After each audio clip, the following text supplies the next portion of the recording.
Jackie Gleason. The Honeymooners, with the stars Art Carney, Audrey Meadows, and Joyce Randolph.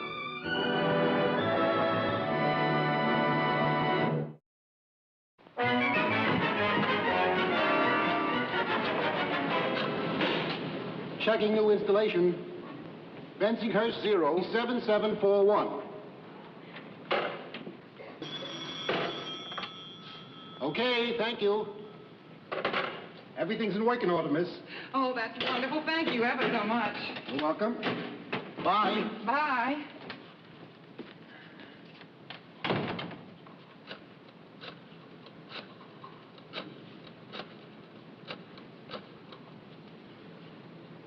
Trixie? This is Alice. Yeah. Guess where I'm calling you from? No, I'm home. In my apartment. Yeah, I got a phone. Just now. Oh, Trixie, it's the most beautiful phone you ever saw. It's black. Yeah, rush right down and see it. Okay.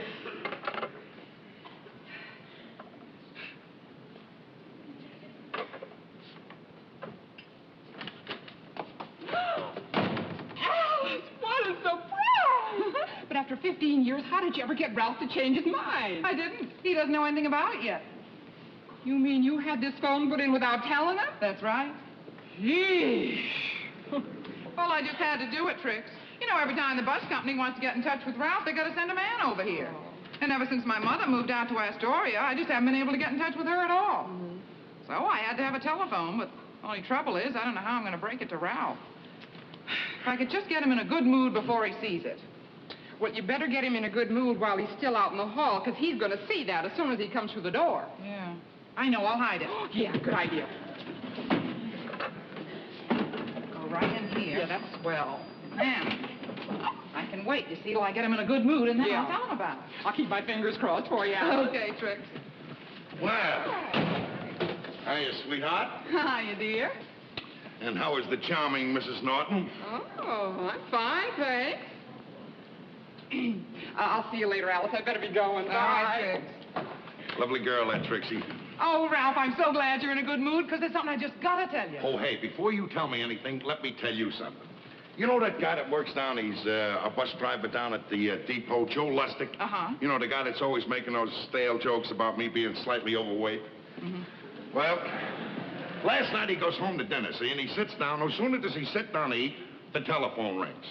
And they want him to come down and take some guy's place who's sick, you know, take over the shift. Well, he gets on, he says, I don't want to do this. He starts complaining and beefing, you know. He says, it's not my turn. Oh, whose turn was it? It was my turn.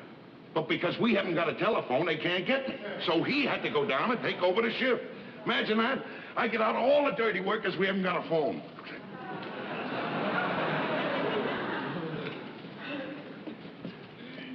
Well, anything to eat? Yeah. I'll get you supper for you right away, Ralph. All right. What did you want to tell me? Oh, that? I took your blue pants to the cleaners. Oh, fine. Well, I'm going in and wash up. I'll be right out now. All right, Ralph.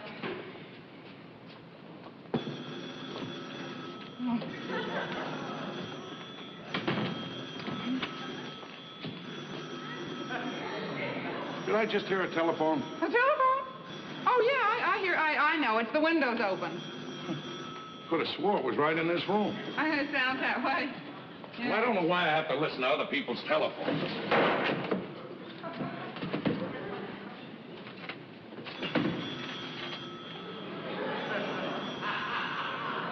You didn't close the window all the way.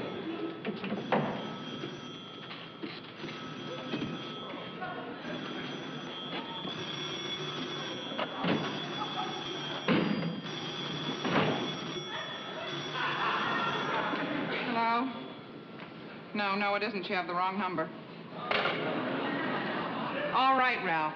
Kill me. Alice, that phone is going out! If you'll calm down for 1 minute, I'll give you a dozen good reasons why we need that phone. Yeah, and I'll give you a big reason why we can't have the phone. We can't afford it. Oh, Ralph, a telephone isn't a luxury anymore. It's a necessity. A necessity, huh? They put this in this afternoon. I'll guarantee you've been on it 30 times already. I made one call, Ralph. One call. I spoke to Trixie. Trixie? Upstairs? You call her on the phone to talk to her upstairs? What's the matter? Yelling out the window is too good for you now? What was it, raining out? Yelling out the window is bad manners. Don't you make any nasty remarks about my mother. She's been yelling out the window for 80 years. Yeah? And before she lost her voice, there were more people listening to her than to Amos and Andy. Now, you listen to me, Ralph. That phone is staying here. Everybody but us has a telephone. All you're worried about is the money. Well, you can just stop worrying, because I'll figure out some way to pay for that phone. I'll just, I'll cut down on something. I know what you'll cut down on. My food. That's what you'll cut down on, Alice. My food. We'll have a phone, but I won't have anything to eat. Oh, Ralph. Don't old Ralph me. I'm sick and tired of hearing that old Ralph. The bills will get bigger and bigger, and I'll get less to eat. I'll start losing weight. Then you know what I'll look like? Yeah, a human being.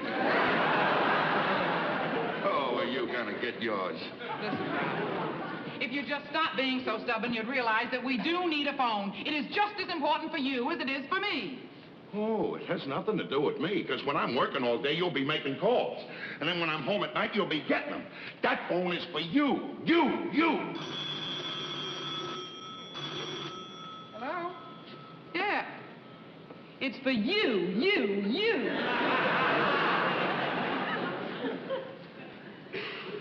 Hello. Shut up. All right, Ralph. What'd you hang up on Norton for? Because he's a nut, calling me up to congratulate me about having a telephone. Now, look, let's get something straight right now, right here and now. A man's home is just like a ship. And on this ship, I am the captain. I am the captain of this ship. Do you understand that? You are nothing but a lowly third-class seaman. That's all you are. Your duty is to get the mess, swab the deck, and see that the captain feels good. That's all you have to do. Remember, you're nothing but a lowly third-class seaman. I'm the captain. Where are you going? Seaman Crandon, third class, is retiring to the poop deck until this big wind blows over.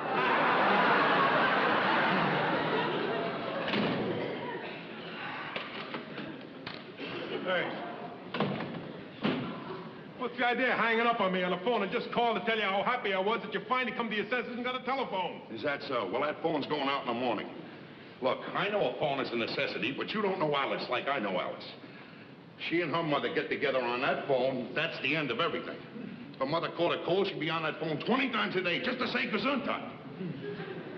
First thing you know, the neighbors find out I got a phone call, but they start coming in here, sponging on me. Can I call this one up? Can I call that one up?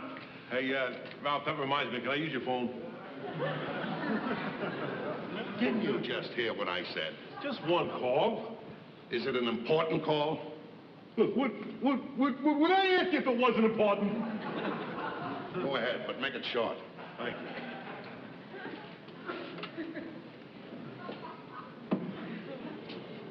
Will you make the call?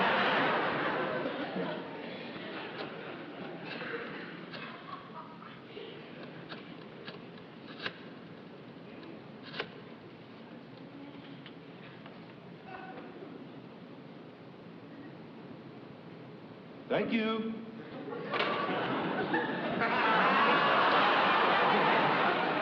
Was that the important call you had to make? Well, isn't knowing the right time important? Besides, I didn't talk too long, did I? You're going to pay me for that call. You're going to pay me for that call. I hate to bring this up, Ralph, but you leave me no other choice. In the past 15 years, you've used my phone a few times, you know. All right. Don't throw that up to me. Just tell me how many times I use it, and I'll pay you for it. All right, I'll tell you.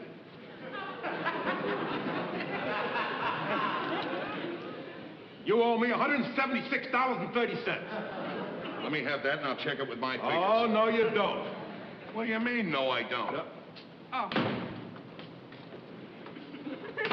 What was that? I'll tell you what that is. She wanted to find out if I'm still here. She can't wait to get on that phone and start gabbing with everybody. Of course she won't get on the phone. Don't be silly. She's going to run up a big bill when you go away or something. All right, pal. We'll make believe we're going out bowling. As soon as I get down the street, I'll duck into a candy store and make a call. I'll call this number, and I'll bet you $10 that it's busy. Bensonhurst 07741. Take your... We're going bowling now, Alice. Be back later.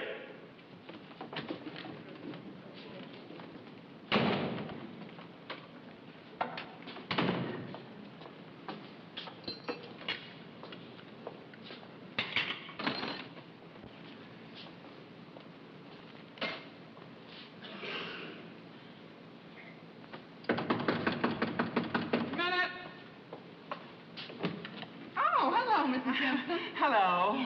I'm sorry to bother you, Mrs. Cramden, but I was hoping maybe you could help me. Oh, sure. What's the matter? Well, a friend of mine's babysitter disappointed them, and well, I was hoping you might know someone. Oh, gee, I'd love to help you out, but I don't know anyone. See, wait a minute. How much does a babysitter get? 50 cents an hour, and these people only live 3 blocks from here. Mr. Simpson, I'll do it. Oh, that's fine. What's your telephone number? Well, have you got a pencil in there? Yes, I have. And here. Bensonhurst. Mm-hmm. Bensonhurst. Bensonhurst. 0. 77. 41. 41. And by the way, before I forget, since I don't want Ralph to know about this, could you ask your friends to call me before 6? Because that's when he usually gets home. Oh, sure, I understand. Now, these people that you're sitting for tonight are the Barthells. Uh-huh. And they live at 383 Himrod Street, apartment 4D. 383. I'll remember that, and I can be there in about 15 minutes. Oh, that'll be fine, Mrs. Cramden. How can I ever thank you? Oh, Mrs. Simpson, I can't thank you enough. Well, goodbye. Goodbye. You tell them I'll be right over. Yes, I will. Okay.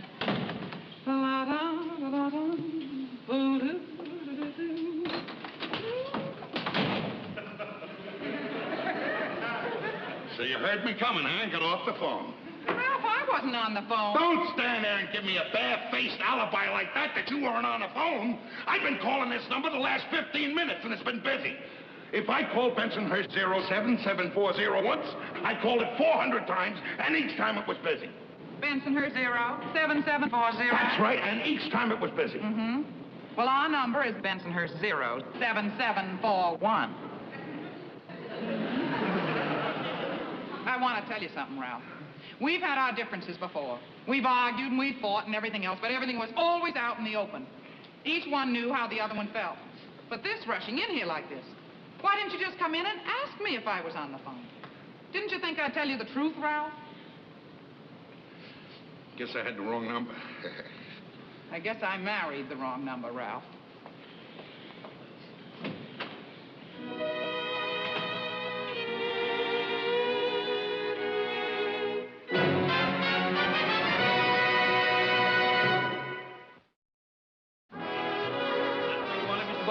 That's fine, Frank. That's fine.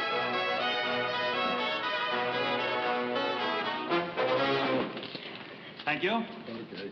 How'd you like the show last night? Oh, great, Harvey. Just great. The wife and I have a date tonight. When I called her from the office this afternoon, she still hadn't found a sitter. Say, why don't you call a woman we used last night? Huh? Oh, she's very, very nice. Very, very good. What's her name? Alice Cramden. She lives right near you, too. Look, I'll give you her phone number. Hey, that sounds great. I'll write it down in my book as soon as I get out of the chair here. Great.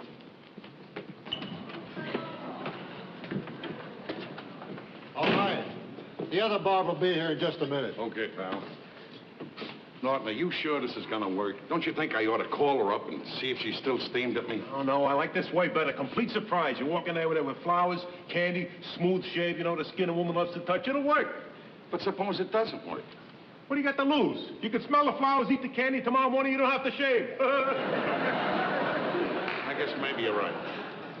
After I tell her she can keep the phone, that ought to please her. Certainly. Wait till she finds out that you're giving up the lodge meet tonight to take her to the floor show at the Hong Kong Gardens. You're a cinch. You're right. Who's next? That's me, pal. Yeah. Haircut? No, just a shave.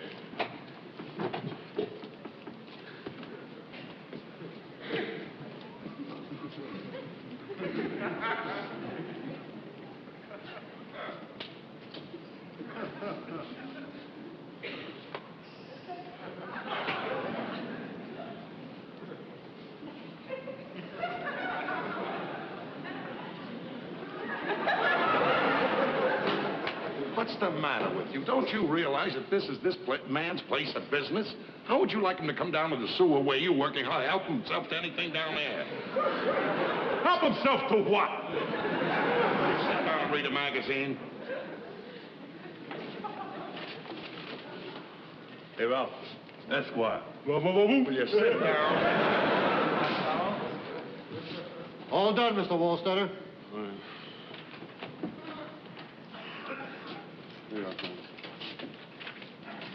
Thank you.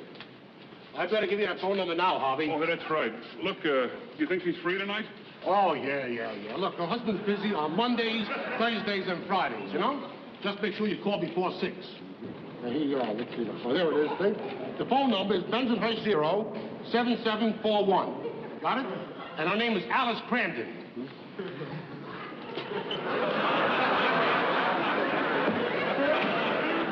Alice?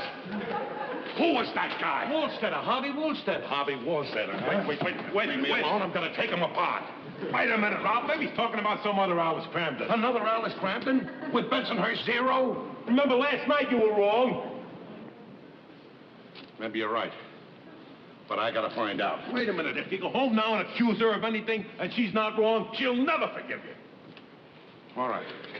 But I just got to go home and find out. I won't let on. Listen. I'll walk in. I'll be cheerful, happy, The most pleasant. important thing of all, when you walk in here, don't let her suspect that anything is wrong. I won't. I'll be pleasant. I'll be smiling. Wait a minute. That'll be a dead giveaway. Why don't you walk in like you always do? Leave me alone.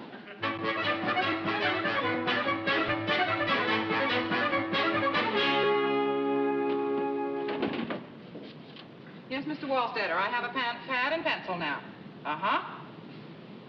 465 Van Buren Street, apartment 3C.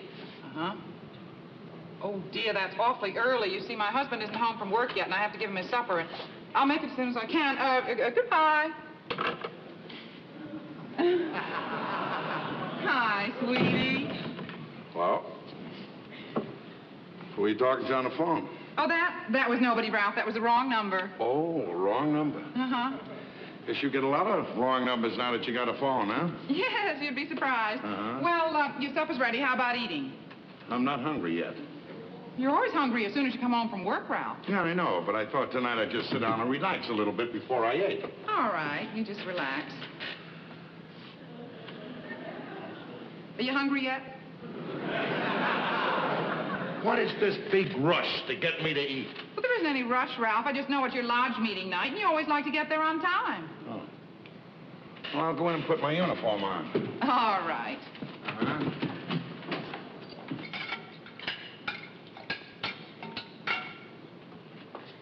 Here's juice, Ralph. And come on over and...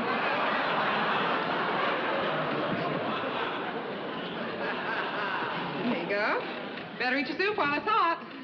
It's too hot to eat. Oh, well, then you shouldn't eat it if it's that hot. Here, dear. There you go. What would you like for dessert, Ralph? Dessert? Yeah. Look, why don't you give me some cornflakes and cream and we can take care of tomorrow's breakfast, too, while we're at it. What is this rush? Was I rushing you? Were you rushing me? What have you got to do that you want me to hurry up like this? Well, all right, Ralph. I might as well tell you the truth. I know it's your lodge meeting night, so there's a movie that I want to see, and I just thought I'd catch the early show. Oh, you're going to a movie? Uh-huh. Well, I'll tell you what. Maybe I won't go to the lodge meeting tonight. I'll go to the movie with Oh, you. no, Ralph, I wouldn't do that. I wouldn't disturb your going to the lodge meeting for the world. Besides, you wouldn't like this movie. What's the name of it? It's, I don't know. Oh, you're right. I'd hate that one. Ralph, I mean, I don't know the name of the movie, but you know it's a love story. And I know you have no interest in love stories. Guess maybe you're right. Well, go ahead. I don't want to hold you up. Oh, you're a dear, Ralph.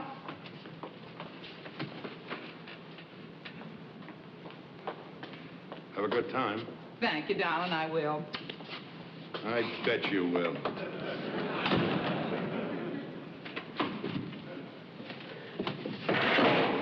Norton! Norton! What do you want, Ralph? Come on down. Back! What are you trying to do? Give me a heart attack or something? Make some noise when you walk in here. Where's Alice? Where's Alice? She went over to see Harvey Waldstetter. That's where she is. She told you that? Oh, no, she didn't say that. Made up some lie about going to the movies, you know. Didn't even know the name of it. What are you gonna do? I'll tell you what I'm gonna do.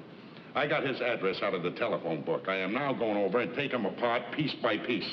And when I finish with that snake in the grass, I'm gonna tell Alice once and for all, that's it. I never want to see her again. I got along without her before I got married to her, and I'll get along without her again. Just say it's all over, it's through, done with. No, I don't want to lose it.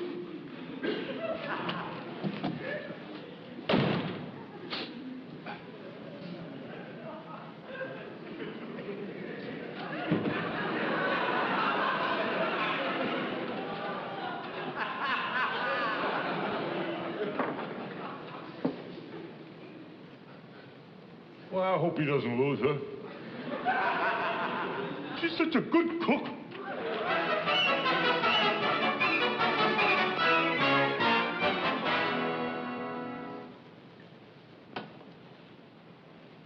Well, here's to you, Helen.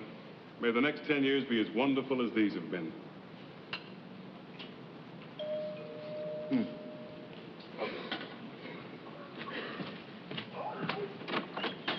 Mrs. Crampton? Yes. Come in, won't you? Uh-huh. I'm Harvey Waldstetter. This is my wife, Helen.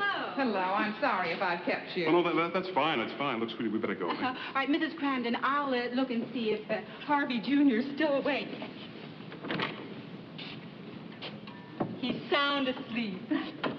You know, he always sleeps right through. You won't have any trouble with him at all. Well, I'll look in on him later anyway. Good.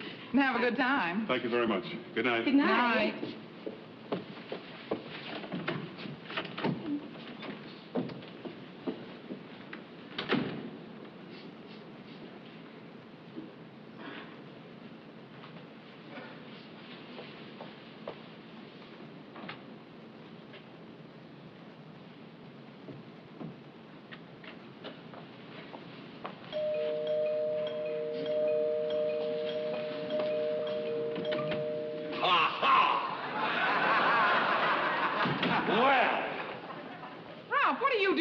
What am I doing here? Don't you think the shoe should be on the other foot?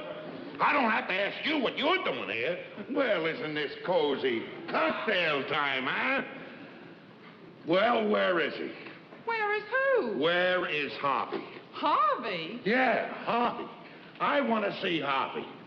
Come on out of there, Harvey! Come on, Harv! I know you're in there, Harvey! Ralph, you're making a very big mistake. I am. Well, you see the mistake I make out of Harvey. If you don't come out of there, Harvey, I'm coming in after you. Come on, Harv!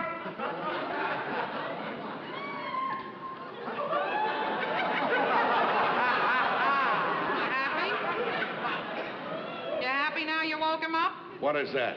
That's Harvey Waldstetter Jr. I'm taking care of him. You mean you're babysitting? That's right, babysitting. Come on, sweetheart. Go back to bed. Gee, I never knew Davy Crockett was so fat.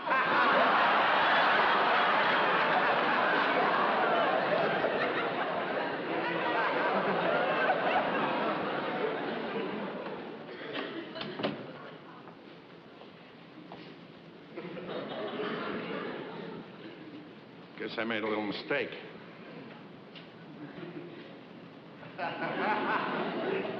You don't have to say anything, Ralph, because most of this was my fault. I never should have tried to hide it from you. I just thought that if I did a little babysitting a few nights a week, I could pay for the phone myself. That way, you wouldn't have the worry of the added expense. But I never should have done it without telling you. You were right, honey. You're always right. It's just unfortunate that you got a clam like me for a husband, that's all. I don't know what's the matter with me. I don't think there's anybody that's got a better wife than I got. But I gotta run around acting like a maniac all the time. Screaming, accusing, yelling. I only do it for one reason. I'm so much in love with you that the slightest thing makes me jealous. Just thinking of you looking at another guy drives me nuts. Ralph, we have a phone now, so you can call and tell me as often as you want. Baby, you're the greatest.